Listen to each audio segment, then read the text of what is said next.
My real name is Ganja Granny. I rolled out of bed this morning. Normally I roll in bed, but I rolled out and I said, okay, I gotta come down here and I gotta talk. Every year I keep hoping it's the last time we have to do this. We've got to legalize it. Legalize it! I was born 1937, the same year the Marijuana Tax Act was signed by President Franklin Delano Roosevelt. I'm older than Prohibition by a few months. This last birthday, March 4th, I thought about it. I said, wow, you're 74. 74 is not a long time to live on this planet. But 74 years is a long time to be without a legal hit. So we've got to do something. We can't just stand around smoking this stuff and talking what we're going to do. We've got to do something. Opportunities are presented to us every single day. I have a website, greenribbonworld.com, and I promote wearing the green ribbon. It's a magnet for conversation. I went to the bank this morning. I don't know if I go back there again, but I got everybody signed up and gave them cards. I put out flyers, I mean, it was terrific. People really want you to talk to them. They're afraid. If I had marijuana leaves all over me, many people aren't even come near me. But the green ribbon, they say, what does that mean? And then I tell them. I started out for medical marijuana, but I'm past medical marijuana. We need to just legalize it. I'm here because I picked up the newspapers one morning, and there's always such sad story or something, and I thought, I should write a letter, I should make a phone call, but like most of us, I didn't do anything. But this morning, I read about a woman 1 year older, a couple years older than me, who had colon cancer. She was Afro-American. She was up on 179th Street. I live on the Upper East Side. I said, she got busted for 2 dime bags in the street. I couldn't believe it. They handcuffed her. They took her to jail. They the mugshot, the fingerprints, but she wasn't stupid. She got Ron Kuby, a civil rights lawyer who was a protege of the famous Williams counselor, and I called him. And I went to the phone and I called him and I said, look, I'm white. I have breast cancer. I'm a little younger. I'm a grandmother, and I live in the Upper East Side. That would not happen to me. It wasn't impossible, but highly improbable. I want to go to court for her. Her and I became like the black and white Scotties on a Scotch bottle, and we started going everywhere, talking to people. We became the Ganja Granny. She left us August 8th. She died. She died waiting for legal medical marijuana. She didn't get it. Her last words to me were, her last testimony, it's not the marijuana. The marijuana's fine. In other words, she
happy to see anybody.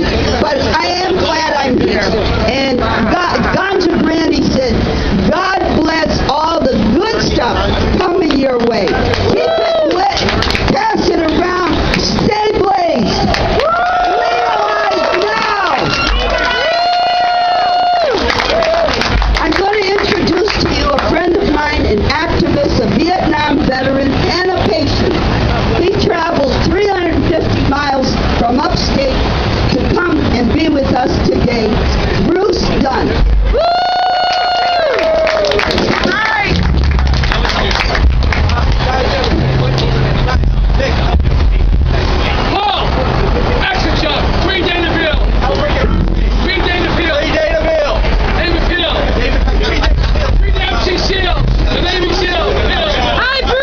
Thank you for having me.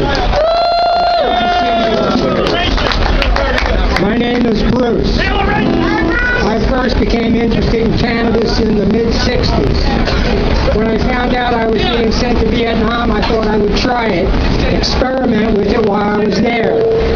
I'm happy to say the experiment was a success. Cannabis has a long and very honorable history. We call it marijuana now, that's a bullshit word. It was made up by Harry Anslinger to confuse the politicians of the day so they would make it illegal. The doctors at the time knew it as Indian hemp, or they knew it as cannabis.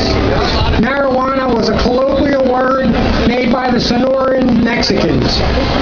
It was always called cannabis or Indian hemp.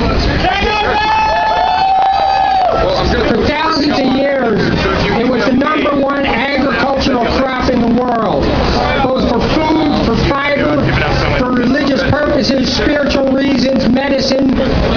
It served the world better than any plant has.